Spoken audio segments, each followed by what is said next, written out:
पश्चिम बंगाल एक ऐसा राज्य जहां हर चुनाव सिर्फ सत्ता की लड़ाई नहीं होता बल्कि देश की राजनीति की दिशा तय करने वाला मुकाबला बन जाता है। विधानसभा चुनाव से पहले बंगाल की सियासत एक बार फिर उबाल पर है। सड़कों से लेकर सीमाओं तक, विरासत से लेकर राष्ट्रीय सुरक्षा तक हर मुद्दा अब चुनावी बहस का हिस्सा बन चुका है।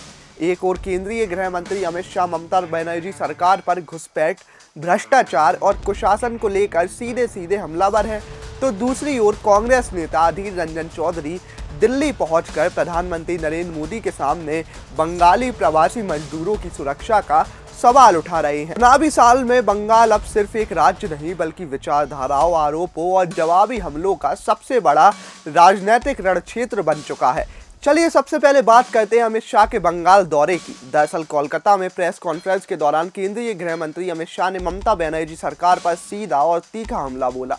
अमित शाह ने कहा कि बीजेपी बंगाल की जनता से वादा करती है कि प्रधानमंत्री नरेंद्र मोदी के नेतृत्व में जैसे ही राज्य में बीजेपी की सरकार बनेगी, बंगाल की विरासत को फिर से जीवित किया जाएगा। उन्होंने कहा कि बंगाल में एक ऐसी मजबूत राष्ट्रीय सुरक्षा ग्रिड बनाई जाएगी जिससे घुसपैठ पूरी तरह खत्म हो जाएगी। अमित शाह यही नहीं रुके, उन्होंने साफ शब्दों में कहा कि बीजेपी सिर्फ घुसपैठ रोकेगी ही नहीं बल्कि एक एक घुसपैठियों को चुन चुन कर भारत से बाहर निकाला जाएगा।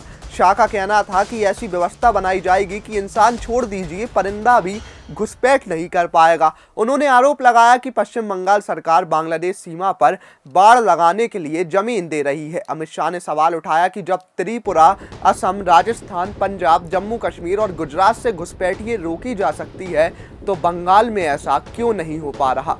उनका आरोप था कि ममता बनर्जी सरकार की देखरेख में जानबूझकर घुसपैठ कराई जा रही है जिससे जनसंख्या संतुलन बदला जा सके और वोट बैंक मजबूत किया जा सके।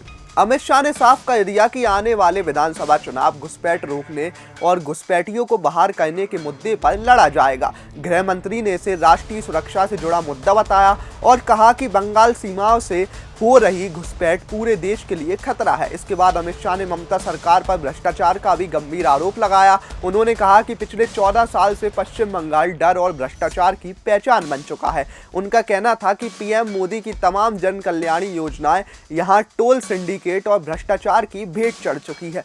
वहीं दूसरी तरफ बड़ी राजनीतिक हलचल की बात करें तो पता चलता है कि इसी बीच कांग्रेस के वरिष्ठ नेता और सोनिया गांधी के द व्हाइट टाइगर और पश्चिम बंगाल कांग्रेस के पूर्व अध्यक्ष अधीर रंजन चौधरी ने दिल्ली में प्रधानमंत्री नरेंद्र मोदी से मुलाकात की। इस मुलाकात में अधीर रंजन ने देश के अलग अलग हिस्सों में बंगाली भाषा प्रवासी मजदूरों पर हो रही कथित हमलों का मुद्दा उठाया। अधीर रंजन ने पीएम मोदी से आग्रह किया कि वे इस मामले में हस्तक्षेप करें क्योंकि इससे सांप्रदायिक तनाव और हिंसा बढ़ सकती है। अधीर रंजन ने आरोप लगाया कि खासतौर पर बीजेपी शासित राज्यों में बंगाली प्रवासी मजदूरों के साथ अमानवीय व्यवहार किया जा रहा है। उन्होंने दावा किया कि उड़ीसा में हाल ही में एक बंगाली मजदूर की पीट कर हत्या कर दी गई। अधीर रंजन ने कहा कि उन्होंने उस घटना से जुड़ी पूरी जानकारी पीएम मोदी को पत्र के जरिए दी है। उनका कहना था कि बंगाल के प्रवासी मजदूर का अपराध सिर्फ इतना है कि वे बंगाली भाषा बोलते हैं और प्रशासन उन्हें अक्सर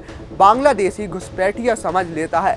अधीर रंजन ने यह भी कहा कि पश्चिम बंगाल के कई सीमावर्ती इलाकों में मुस्लिम आबादी ज्यादा है और ऐसे हमलों की वजह से वहां सांप्रदायिक तनाव बढ़ रहा है। उन्होंने पश्चिम बंगाल प्रवासी कल्याण बोर्ड की रिपोर्ट का हवाला देते हुए कहा कि पिछले 10 महीनों में उत्पीड़न की 1143 शिकायतें मिली हैं, जिनमें से ज्यादातर मामले बीजेपी शासित राज्यों से जुड़े हुए हैं।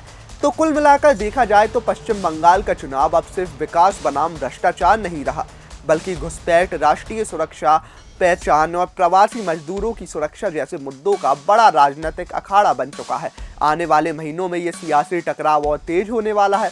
अब देखना होगा कि आगे बंगाल की सियासत में क्या नया मोड़ आता है। वीडियो अच्छा लगा हो तो लाइक कीजिए, शेयर कीजिए और कमेंट बॉक्स में हमें जरूर बताइए।